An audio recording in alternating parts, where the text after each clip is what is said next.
सभी दोस्तों को मेरा सलाम। दोस्तों, आज टीचर्स डे है। सुबह से फेसबुक पे मैंने देखा कि टीचर्स की मुबारकबाद दी जा रही है, ली जा रही है। बड़ा धूम धमाका चल रहा है आज सोशल मीडिया पे। तो आज लोग अपने अपने असातिज़ा को याद करते हैं, मुबारकबाद देते हैं। जो ज़िंदा हैं उनकी तस्वीरें भी सोशल मीडिया पे अपलोड की जाती हैं। अब मैं भी स्कूल गया हूँ और मेरे भी बहुत सारे टीचर्स हैं, कई के साथ मेरी तस्वीरें भी हैं। लेकिन मुझे लगा कि ये नाइंसाफ़ी होगी अगर मैं किसी एक, दो या तीन की तस्वीरें अपलोड करूं, क्योंकि मेरी ज़िंदगी में बहुत सारी टीचर्स का रोल रहा है। हम गाँव में पढ़ते थे, तो गांव के सुकून का अपना माहौल रहता था। आधे टीचर गांव के, आधे पड़ोस के गांव के, दो दराज गांव के हुआ करते थे। तो मैंने सोचा कि आज टीचर्स डे पे क्यों ना अपने बचपन की एक कहानी आपको सुनाई जाए। बहुत दिलचस्प कहानी है। और जो आजकल स्कूलों में जो टीचर्स पे नज़र गुजर रखी जाती है, हाथ उठाने की इजाज़त नहीं, ज़ोर से बात करने की इजाज़त नहीं, हमारे ज़माने में ये सब नहीं था। मुझे जानने वाले इतना तो जानते हैं, जो मुझे मेरे साथ पढ़े हैं या मेरे साथ बड़े हैं, उनको पता है कि स्कूल में सबसे जो बैक बेंचर था वो मैं था। अगर कैटेगरी में बच्चों की कैटेगरी की जाती, जो सबसे नाकाबिल था वो मैं था लास्ट में। और सबसे शरारती, सबसे ज़िद्दी, सबसे रज़ील बच्चा मैं था। और इस वजह से अक्सर मेरी पिटाई, मेरी कुटाई हुआ करती थी। एक उस्ताद ने तो मेरा ये कान तक काटा है, क्योंकि डस्टर मैंने गैर महज़ब तरीके से जो उनको पेश किया था, बोर्ड पे मैंने फेंक दिया था उसको, उन्होंने मांगा था तो उसमें मेरा एक कान कटा। घर पहुंचा तो जब घर में एक कटा हुआ कान देखा तो बोला गया क्या बात है। मैंने बोला इस तरह हुआ, तो मेरे वालिद ने कहा एक ही काटा, दूसरा क्यों नहीं काटा। ये था उस ज़माने का हाल।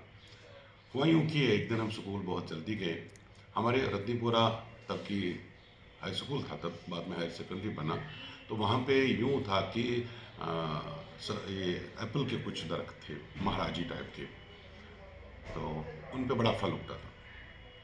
स्कूल में बड़े बड़े लकड़ी के संदूक हुआ करते थे और उनमें जो खेल कूद का सामान होता था। लेकिन जब ये मौसम आता था सेब उतारने का, तो वो सारे सेब जो थे वो उतारे जाते थे, उन्हीं बॉक्सेस में रखे जाते थे और फिर उनको ऑक्शन किया जाता था। कभी कभी दरख्तों से भी ऑक्शन होते थे। एक दिन यूँ हुआ कि दूसरों पे दबाव डालने के लिए मैं दरख्त पे चढ़ा और दरख्त पे पाँव फिसला।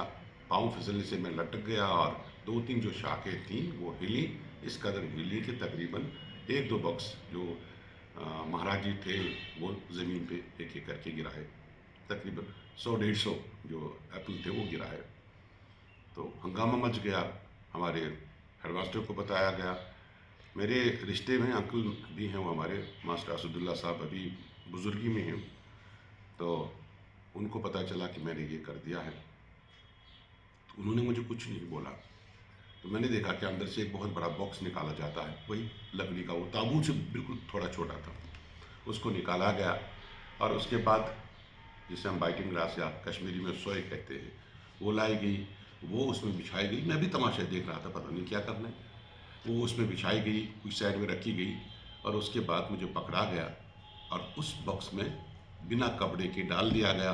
ऊपर से बाइटिंग ग्लास जो है वो डाल दी गई और फिर वो ढक्कन तकरीबन 1.5 मिनट के लिए बंद किया गया।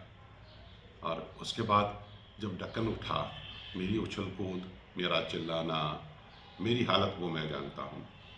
लेकिन किसी की हिम्मत नहीं थी कि असदुल्ला साहब या जो दूसरे असातिज़ा थे उनसे कहे कि आपने ये क्या कर दिया। तकरीबन 6-7 दिन में नहीं सो पाया। अच्छा, एक बार आपको जब वो सोई लगती है, आप न अपने आप को कुरेद सकते हैं, न तेल मल सकते हैं, न कुछ कर सकते हैं। वो दर्द की मैं आज भी देख के न घबरा रहा हूँ। लेकिन इसके बावजूद घर में किसी शख्स ने असदुल्ला साहब से कुछ नहीं कहा। किसी की हिम्मत भी नहीं थी बात करने की उनके साथ, इतना उनका रेस्पेक्ट था। तो उसके बाद मैं कभी वो दरख्त छुआ नहीं हूँ। हाल तक वो थे, आप सुना है कि वो काट दिए गए हैं। तो ये असातिज़ा थे, ये बच्चे थे और ये वालिदैन थे। आज टीचर्स डे पे ये कहानी याद आई और मैंने सोचा कि आज बच्चा अगर थोड़ा कुछ उस्ताद कुछ बोले उसको, आज के ज़माने में FIR हो जाती है, सस्पेंशन हो जाता है। ज़्यादा معاملہ بگڑے تو پھر ٹرمینیشن تک کی باتیں آتی ہیں، لیکن یقین مانیے وہ دن بہت اچھے تھے، وہ اساتذہ بہت اچھے تھے، اور وہ زمانہ بہت اچھا تھا، سادگی تھی، سمپلسٹی تھی، اور تب ٹیچرز ڈے نہیں منایا جاتا تھا، نہ اس کا کوئی تصور تھا۔ تو میں اپنے سبھی اساتذہ کو یاد کرتا ہوں، اور آج بھی اس وقت جب میں ذکر کرتا ہوں اس واقعے کا، یقین مانیے میرے رونگٹے کھڑے ہو رہے ہیں، اور مجھے لگ رہا ہے کہ مجھے نا جی ہے وہ کھرچنے کا کرتا ہے۔ تو چلیے سبھی اساتذہ کو میری طرف سے مبارکباد۔ آپ کے ساتھ اگر کوئی ایسا واقعہ ہوا ہو تو ضرور اس کو ریکارڈ کریے اور اپلوڈ کریے، دوسروں تک پہنچائیے۔ آج اس کے لیے بہت ہی عمدہ اور بہت ہی اچھا دن ہے۔ شکریہ۔